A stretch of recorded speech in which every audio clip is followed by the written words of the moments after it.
Good afternoon to all. Today I am going to explain class 9th science chapter 7 diversity in living organisms. So previous lecture में हमने living organisms की diversity का introduction देखा था.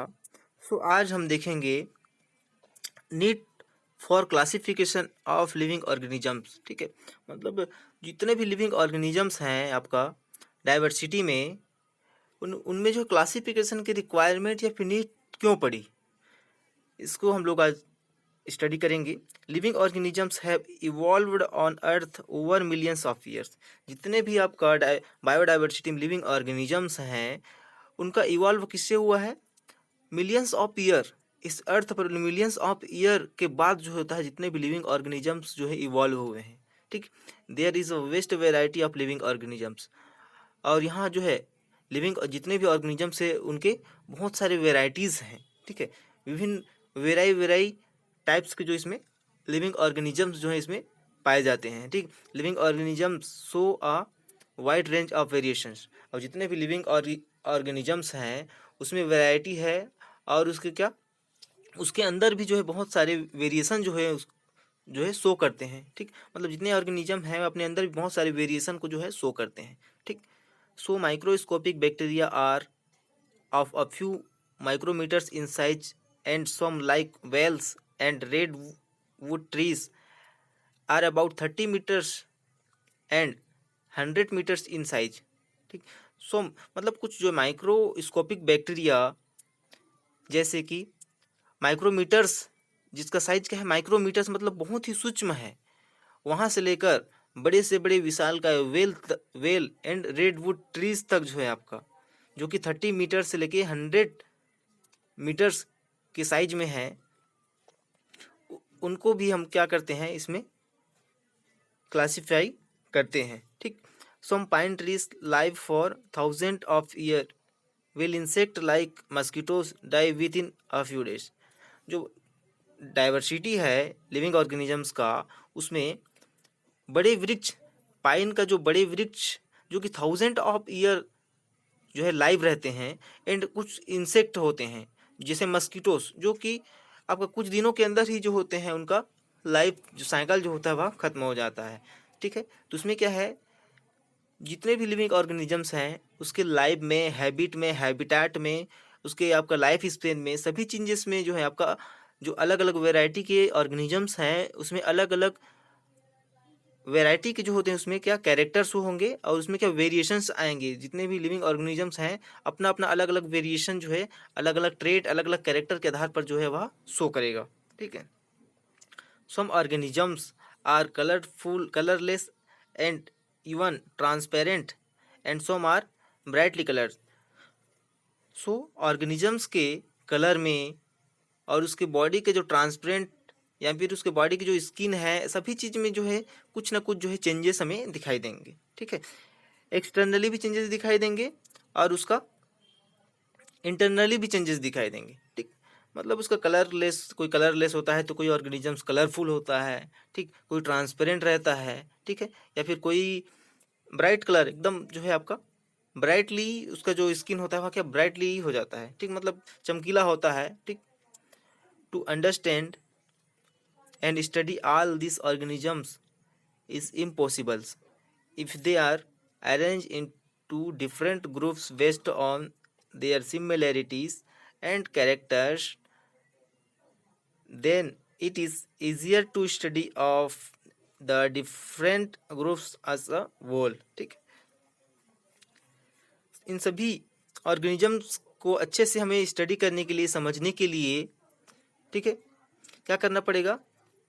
ऐसे easy तो उसको समझना या फिर उनको जानना जो है आपका इम्पॉसिबल होता है. ठीक है, उसका स्टडी करना जितने भी, क्योंकि बायोडाइवर्सिटी में बहुत सारे ऑर्गेनिजम्स हैं. ठीक है, तो उनको ऐसी सिंपली उनको जानना, उनको समझना जो है आसान नहीं है, इम्पॉसिबल है. तो उसके लिए उनको क्या डिफरेंट ग्रुप्स में, ठीक है, उसकी सिमिलरिटी और डिससिमिलरिटी या फिर कैरेक्टर के आधार पर क्या किया गया है, उसको क्लासीफाई किया गया है. ठीक है, जितने भी ऑर्गेनिजम्स हैं उसको अरेंजमेंट किया गया है, उसके कौन कौन से जीव में किस किस प्रकार सिमिलरिटीज़ है, किन कौन सी डिसिमिलरिटीज़ है, उसका कैरेक्टर क्या है, उसका कैरेक्टर को जो सेम सेम कैरेक्टर के हैं उनको जो है अलग अलग ग्रुप्स में डिवाइड करके उसको अरेंजमेंट किया गया है, क्लासिफिकेशंस किया गया है देयर, जिससे उसका स्टडी करने में हमें ईजी हो।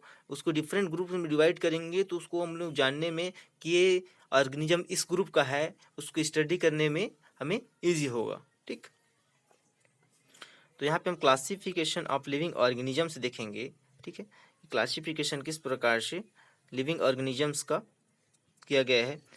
The arranging of organisms into different groups on the basis of similarities in the there characteristics is called classification of living organisms. तो जितने भी लिविंग ऑर्गेनिजम्स का क्लासिफिकेशन क्या होता है कि उस जितने भी ऑर्गेनिजम्स हैं जो इस अर्थ पर हैं उनको डिफरेंट ग्रुप में सिमिलरिटीज़, उसके कैरेक्टर की सिमिलरिटीज़ के बेस पर क्या किया गया है, उसको डिफरेंट ग्रुप्स में अरेंज करके डिवाइड करके क्लासिफिकेशन किया गया है। उनका निश्चित नाम दिया गया है उसके कैरेक्टर के आधार पे, सिमिलरिटीज़ के आधार पे, और उसको एक निश्चित ग्रुप में अरेंज करके रखा गया है। ठीक, यही क्या कहलाता है, जितने भी लिविंग ऑर्गेनिजम्स हैं उनका क्लासिफिकेशन कहलाता है। ठीक, basis of classification of living organisms. ठीक, लिविंग ऑर्गेनिज्म को किस बेस पर जो है आपका क्लासिफिकेशन किया गया है उसको यहाँ पे देख सकते हैं। The main characteristics which are considered for classification of living organisms into different groups. ठीक, इसमें मेन जो कैरेक्टरिस्टिक्स हैं वो कंसिडर्ड करके जितने भी लिविंग ऑर्गेनिजम्स है उसको डिफरेंट ग्रुप में क्लासीफाई किया गया है। Whether they are made of prokaryote और यूकैरियोट सेल। ठीक, मतलब जो ऑर्गेनिजम्स हैं कुछ जो है प्रोकैरियोट्स होते हैं, ठीक, प्रिमिटिव सेल होते हैं, और क्या होते हैं जो मॉडर्न सेल होते हैं। ठीक है, अर्ली अर्थ में जो यूकैरियोट सेल जो कि हायर वर्टिब्रेट्स होते हैं, प्रोकैरियोट जो होते हैं लोअर इनवर्टिब्रेट्स होते हैं। तो इनके आधार पर भी जो ऑर्गेनिजम्स को लोअर और हायर में डिवाइड करके रखा गया है, वर्टिब्रेट्स एंड इनवर्टिब्रेट्स। ठीक है, तो इसका भी जितने भी ऑर्गेनिजम्स हैं उनको उनके हैबिट, उसका सिमिलैरिटी और डिससिमिलरिटी के आधार पर जो है क्लासीफाई किया गया है। Whether the cell occur singly और they are grouped together and live as an individual group. मतलब जो ऑर्गेनिजम्स हैं, लिविंग ऑर्गेनिजम्स हैं, उनमें उनके रहने के आधार पर, मतलब कोई जो है सिंगली रहते हैं और कोई जो ऑर्गेनिजम्स होते हैं ग्रुप में रहते हैं। ठीक, तो इनके आधार पर जो है उसकी लाइफ के आधार पर, सिंगल और इंडिविजुअलिटी के आधार पर जो है हमें, या फिर ग्रुप्स के आधार पर ही जो है उसको अलग से जो है आपका ग्रुप बनाकर या फिर उसको अलग से क्लासीफाई किया गया है। ठीक, मतलब उसके हैबिटेट के आधार पर कि आपका वो कॉलोनी में है कि सिंगल है, ग्रुप में है, ठीक, कि इंडिविजुअल्स है, उसके बेस पर भी उसको क्लासीफाई किया गया है उस ऑर्गेनिजम्स को। ठीक, अलग अलग ग्रुप्स में डिवाइड किया गया है। ठीक, whether they are produce their one food by photosynthesis or get their food from outside, उसके फूड हैबिट के आधार पर। ठीक, कि मतलब उसका जो फूड है वह आप खुद बनाता है या फिर दूसरे पर डिपेंड है, यानी ऑटोट्रॉफ है या हेटेरोट्रॉफ है, उसके आधार पर भी जो ऑर्गेनिजम्स को जो है आपका अलग अलग ग्रुप्स में डिवाइड करके उसको क्लासीफाई किया गया है, अरेंजमेंट किया गया है। ठीक है, जैसे कि प्लांट, जितने भी ग्रीन प्लांट्स होते हैं, ठीक है, जिसमें क्लोरोफिल पाया जाता है, वह सनलाइट, वाटर और आपका कार्बन डाइऑक्साइड की प्रेजेंस में अपना भोजन बना लेता है, that is the autotrophic nutrition. ठीक, जो कि सारे ग्रीन प्लांट्स में पाया जाता है, जिसमें क्लोरोप्लास्ट होता है, क्लोरोफिल होता है। लेकिन जो हायर वर्टिब्रेट्स होते हैं जो कि हेटेरोट्रॉप्स होते हैं, बहुत सारे ऑर्गेनिज्म क्या होते हैं, हेटेरोट्रॉप्स होते हैं, जो कि दूसरे ऑर्गेनिजम्स पर जो फूड के लिए डिपेंड होते हैं, फूड सोर्स के लिए डिपेंड होते हैं आउटसाइड। ठीक, दैट इज अ हेटेरोट्रॉप्स। तो उसके आधार पर भी जो है उसको उसके कैरेक्टर या उसके फूड हैबिट के आधार पर, ठीक, उसके फूड हैबिट और उसके मतलब ट्रॉफिक लेवल के आधार पर, न्यूट्रिशन, ठीक, फूड ऑफ न्यूट्रिशन के आधार पर भी उसको अलग अलग ग्रुप में डिवाइड किया गया है। Of the organisms which produce their own food plants, what is the level of organisms of the body. ठीक, मतलब उसके body organisms, organisation of body level के आधार पर भी, ठीक, उसकी बॉडी का ऑर्गेनाइजेशन किस प्रकार से हुआ है, और वह जो है आपका कौन सा फूड को जो है आपका लेता है, उसके आधार पर भी जो है उसको क्लासीफाई किया गया है। Of the animal, what is the level of organisation of their body, what are their special organs of the function. कुछ ऑर्गेनिजम्स जो होते हैं उसका आपका बॉडी का लेवल ऑफ ऑर्गेनाइजेशन, मतलब उस जीव का ऑर्गेनाइजेशन कैसे हुआ है उसके बॉडी का, और जो है क्या उसमें स्पेशल ऑर्गन है, क्या उसके स्पेशल फंक्शन है, उसके बेस पर भी जो है आपका लिविंग ऑर्गेनिजम्स को क्लासीफाई किया गया है अलग अलग ग्रुप्स में, ठीक। उनका एक पर्टिकुलर ऑर्गन या फिर स्पेशल ऑर्गन के आधार पर जो है, स्पेशल फंक्शन के आधार पर ही जो है उसका नाम भी नोमेनक्लेचर किया गया है, ठीक।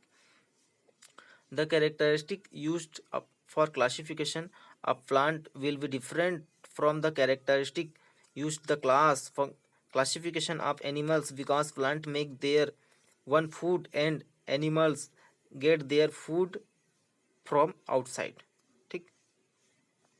मतलब उसके कैरेक्टर, बेसिकली देखा जाए तो उसके कैरेक्टरिस्टिक्स जो हैं उसको क्लासिफिकेशन में मेन जो है आपका पॉइंट बनाया गया है, चाहे वह प्लांट हो चाहे एनिमल्स हो, कि उसका कैरेक्टर क्या है, उसमें अलग अलग प्लांट्स में अलग अलग ऑर्गेनिजम्स में क्या क्या सिमिलरिटी है और क्या क्या उसमें डिसिमिलरिटी है।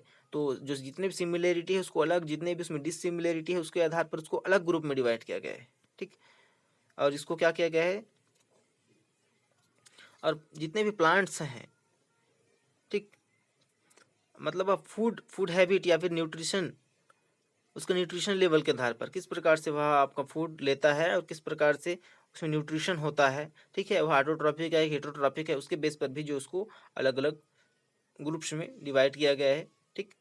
मतलब बेसिकली उसका कैरेक्टरिस्टिक को ही पॉइंट आउट किया गया है, यूज किया गया है क्लासिफिकेशन में, ठीक है।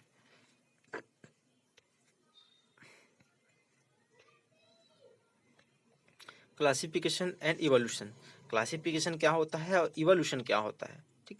क्लासिफिकेशन मतलब एक निश्चित क्लास में उसको अरेंज करना, उसको डिवाइड करना, लेकिन इवोल्यूशन मतलब क्या होता है, जीवों का विकास, ठीक। किस प्रकार से जीव का जो है आपका करेंट से क्या मतलब प्रिमेटिव से करेंट तक किस प्रकार से जीवों में इवोल्यूशन हुआ है, उसमें क्या क्या उसके ऑर्गन में, उसके नेचर में, उसके फूड हैबिट में, ठीक, उसके उसके आपका हैबिटेट सभी चीज़ में जो भी चेंजेस आते हैं, ठीक। और उस न्यू स्पीसीज या फिर न्यू ऑर्गेनिजम्स उसमें चेंजेस कैरेक्टर के आधार पर उसमें बनता है, उसको हम क्या बोलेंगे, इवोल्यूशन बोलेंगे, ठीक। मतलब लॉन्ग टाइम पीरियड के बाद जो ऑर्गेनिज्म में जो चेंजेस है, जो न्यू स्पीसीज बनने के लिए तैयार होता है, वह क्या है आपका जीवों का विकास है, और उसके आधार पर न्यू स्पीसीज का फॉर्मेशन होता है, नए नए ऑफस्प्रिंग नए नए नाम से बनते हैं और उनका क्लासिफिकेशन भी अलग अलग ग्रुप्स में किया जाता है। The present day complex living organisms have evolved from the earlier simple forms due to the changes in their body designs over millions of years, ठीक। मतलब प्रेजेंट डे मतलब करेंट में जितने भी कॉम्प्लेक्स लिविंग ऑर्गेनिजम्स हैं उनका evolution कैसे हुआ है, जो अर्लियर जो बहुत ही पहले सिंपल फॉर्म में थे ऑर्गेनिजम्स, उनसे ही क्या हुआ है, कॉम्प्लेक्स लिविंग ऑर्गेनिजम्स बना है, वह भी लंबे यानी millions of years time period के बाद उसके बॉडी डिज़ाइन में, उसके ऑर्गन्स में, उसके फूड हैबिटाट कैरेक्टर में सारे चीज़ में चेंजेस आया है। उसके बाद ही जो है आपका सिंपल फॉर्म ऑर्गेनिज्म से इवोल्यूशन होकर प्रेजेंट डे में जो कॉम्प्लेक्स लिविंग ऑर्गेनिजम्स हैं उनका जो है आपका फॉर्मेशन हुआ है, ठीक।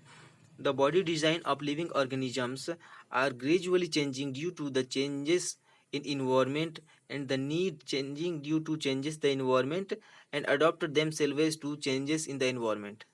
बेसिकली जो बॉडी का डिज़ाइन है लिविंग ऑर्गेनिजम्स में वो क्या ग्रेजुअली चेंजेस हुआ है, ठीक। ग्रेजुअली मतलब अचानक जो है इसमें चेंजेस हुए, जैसे इन्वायरमेंट उसका चेंज हुआ उसके आधार पर जो भी उसका कैरेक्टर है, जितने भी उसका बॉडी का जो साइज शेप, उसके ऑर्गन्स में जो मॉडिफिकेशन हुआ है वह सभी क्या हुआ है, चेंजेस ऑफ इन्वायरमेंट के आधार पर ही हुआ है। और नीड नीड यानी उसकी जो जितने भी नीड है उसके आधार पर ही भी उसके बॉडी ऑर्गन्स में, उसके कैरेक्टरिस्टिक में जो है आपका एडाप्टेशन हुआ है और चेंजेस हुआ है। तो बेसिक क्या हुआ है, उसकी नीड और इन्वायरमेंट में चेंजेस के आधार पर उसके बॉडी डिज़ाइन में जो है आपका चेंजेस हमें दिखाई देते हैं, ठीक है।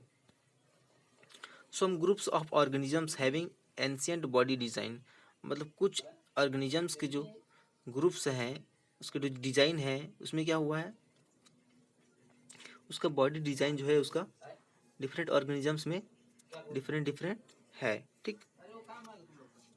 Not change much during evolutions and have simply forms of structure, ठीक। This organisms are called primitive a lower organisms, ठीक। कुछ ग्रुप्स हैं ऑर्गेनिजम्स के, ठीक है, जो कि बहुत ही पुराने यानी एंशियंट बॉडी डिज़ाइन है, जिसमें कोई भी चेंजेस नहीं होता है, ठीक है। बहुत सारे जीव ऐसे भी हैं जो कई वर्षों, कई मिलियंस के बाद भी जो है इसमें कोई भी चेंजेस नहीं आते हैं, ठीक है। मतलब जैसा था वैसा ही रहता है, ठीक है। इवोल्यूशन के दौरान भी उसमें कोई भी चेंजेस नहीं आते हैं, जो कि सिंपल फॉर्म और सिंपल स्ट्रक्चर में ही होता है, ठीक है। दिस ऑर्गेनिज्म आर कॉल्ड, और इस ऑर्गेनिजम्स को हम लोग क्या बोल सकते हैं, प्रिमिटिव यानी बहुत ही पुराने, या फिर लोअर ऑर्गेनिजम्स, लोअर ऑर्गेनिजम्स, जिसमें ऑर्गेनाइजेशन ऑफ बॉडी लेवल जो है कोई भी चेंजेस नहीं आता है, ठीक है। सेलुलर लेवल में भी कोई चेंजेस नहीं आता है, दैट इज अ प्रिमिटिव या फिर लोअर ऑर्गेनिजम्स, ठीक, जिसके अंतर्गत बहुत सारे जीव आते हैं। Some organisms have acquired their body designs relatively recently and have complex form of structure. These organisms are called advanced or higher organisms. मतलब कुछ ऑर्गेनिजम्स इस बायोडाइवर्सिटी में ऐसे हैं जिनमें क्या एक्वायर्ड, मतलब उसके बॉडी का जो डिज़ाइन है वह क्या एक्वायर्ड मतलब उपार्जित, यानी वह इन्वायरमेंट के नीड के आधार पर जो होते हैं उसमें मॉडर्न चेंजेस आते हैं, ठीक। मतलब क्या उसको रिक्वायरमेंट है, उसको ऑर्गन, कौन सा ऑर्गन का यूज करना है, कौन से ऑर्गन का डिसयूज करना है, उसके आधार पर ही यूज करेगा तो उसका ऑर्गन जो है आपका ग्रो होगा। लेकिन उस ऑर्गन का यूज नहीं करेगा तो क्या होगा, वहाँ से गायब हो जाएगा, ठीक, हाइड हो जाएगा, ठीक है। मतलब उसके ऑर्गन के यूज और डिसयूज के आधार पर भी जो है उसमें एक्वायर्ड कैरेक्टर के आधार पर जो उसकी बॉडी के डिज़ाइन बनता है, ठीक। और वह क्या, आपका जो ऑर्गेनिज्म है वह कॉम्प्लेक्स फॉर्म में, आपका स्ट्रक्चर, उसका बॉडी स्ट्रक्चर जो होता है वो कॉम्प्लेक्स फॉर्म में बनता है, ठीक है। इस ऑर्गेनिजम्स को हम क्या बोल सकते हैं, एडवांस या फिर हायर ऑर्गेनिजम्स, ठीक है, जो कि आपका मॉडर्न जनरेशन के ऑर्गेनिजम्स में देखा जाता है, ठीक है। जितने भी हायर ऑर्गेनिजम्स हैं उसका ऑर्गन में जो कॉम्प्लेक्सिटी होता है या उसकी बॉडी डिजाइन में जो भी कॉम्प्लेक्सिटी होता है वह जो है आपका एक्वायर्ड कैरेक्टर्स के आधार पर भी होता है, ठीक है। उसके ऑर्गन की यूज और डिसयूज के आधार पर भी होता है, उसका हैबिट, हैबिटेट, फूड हैबिट और उसके मेन सभी बेसिक कैरेक्टरिस्टिक्स के आधार पर भी उसमें चेंजेस होता है, ठीक है। तो एक हो गया हमारा प्रिमिटिव जिसमें कोई भी चेंजेस नहीं होते हैं, जो इसके अंदर लोअर ऑर्गेनिजम्स आते हैं। एक हो गया हमारा एडवांस या फिर हायर ऑर्गेनिजम्स, ठीक है, जो कि आपका सिंपल से कॉम्प्लेक्स फॉर्म में अपने बॉडी डिजाइन बनाते हैं, और उस जितने भी एक्वायर्ड कैरेक्टर्स है, नीड है, इन्वायरमेंट है, इन सभी के आधार पर जो है उसमें बहुत सारे जो है चेंजेस आते हैं, ठीक। और उसमें न्यू स्पीसीज का इवोल्यूशन होता है, ठीक। यहाँ पे देख सकते हैं किस प्रकार से हमारा हायरार्ची ऑफ क्लासिफिकेशन ग्रुप्स में डिवाइड किया गया है, ठीक। यहाँ किस प्रकार से हायरार्ची का क्लासिफिकेशन इस ग्रुप्स में डिवाइड किया गया है। Living organisms have been broadly classified into live 5 mains kingdom, ठीक। मतलब जितने भी लिविंग ऑर्गेनिजम्स हैं उसको ब्रॉडली 5 जो है मेन किंगडम्स में डिवाइड किया गया है। फर्स्ट लाल मोनेरा, ठीक, प्रोटिस्टा, फंगी, प्लांटी, एनिमेलिया, ठीक। मतलब जितने भी लिविंग ऑर्गेनिजम्स हैं बायोडाइवर्सिटी में उसको 5 ग्रुप में क्लासीफाई या फिर 5 जो है मेन किंगडम में जो है आपका जंतु जगत में उसको क्या किया गया है, डिवाइड किया गया है, ठीक। देख सकते हैं इसमें each kingdom has been further classified into smaller sub groups at various level of, ठीक।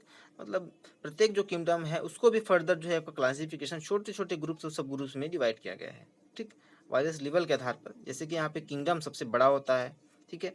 किंगडम के बाद उसमें जो फाइलम आता है, फाइलम में आपका प्लांट, डिवीजन फॉर एनिमल्स, ठीक, इस प्रकार से। जैसे प्लांट है तो उसके लिए फाइलम हो गया, डिवीजन है उसके एनिमल्स के लिए डिविजन्स हो गया अलग अलग। उसके बाद आपका किंगडम, फाइलम के बाद क्लास आता है, उसके बाद ऑर्डर, फिर फैमिली, फिर जीनस, स्पीसीज। तो इस प्रकार से जो होता है आपका जो क्लासिफिकेशन है ऑर्गेनिजम्स का हायरार्ची क्लासिफिकेशन के आधार पर इस प्रकार से इस सीरीज में उसको डिवाइड किया गया है, ठीक है। बहुत सारी स्पीसीज मिलकर एक जीनस का फॉर्म करते हैं, बहुत सारे जीनस मिलकर एक फैमिली बनते हैं, बहुत सारे फैमिली मिलकर एक ऑर्डर का फॉर्मेशन करता है, और बहुत सारे ऑर्डर मिलकर एक क्लास बनता है, ठीक है। और बहुत सारे क्लास मिलकर क्या एक फाइलम का फॉर्मेशन करता है, ठीक। और बहुत सारे फाइलम मिलकर एक किंगडम बनता है, ठीक।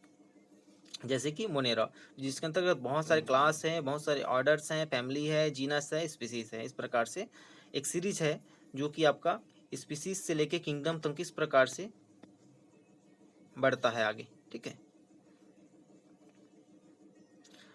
By arranging organisms on the basis of hierarchy and characteristics into smaller groups, we arrive at the basic unit of classification called species, ठीक। मतलब जितने भी ऑर्गेनिजम्स हैं हायरार्ची और उसके कैरेक्टरिस्टिक्स के आधार पर स्मॉलर एंड स्मॉलर ग्रुप के आधार पर जो है आपका उसको क्लासीफाई किया गया है, ठीक, जिसको हम लोग स्पीसीज बोलते हैं, ठीक, जो सबसे नीचे होता है आपका क्लासिफिकेशंस में, ठीक है, क्योंकि स्पीसीज से ही हमारा फाइलम तक पहुंचा जाता है, ठीक। Species is group species is group of organisms, मतलब स्पीसीज जो है आपको बहुत सारे ऑर्गेनिजम्स का एक ग्रुप होता है, ठीक, which are similar enough to the breed and perpetuate, ठीक। ओके स्टूडेंट, बाकी नेक्स्ट क्लास में देखेंगे।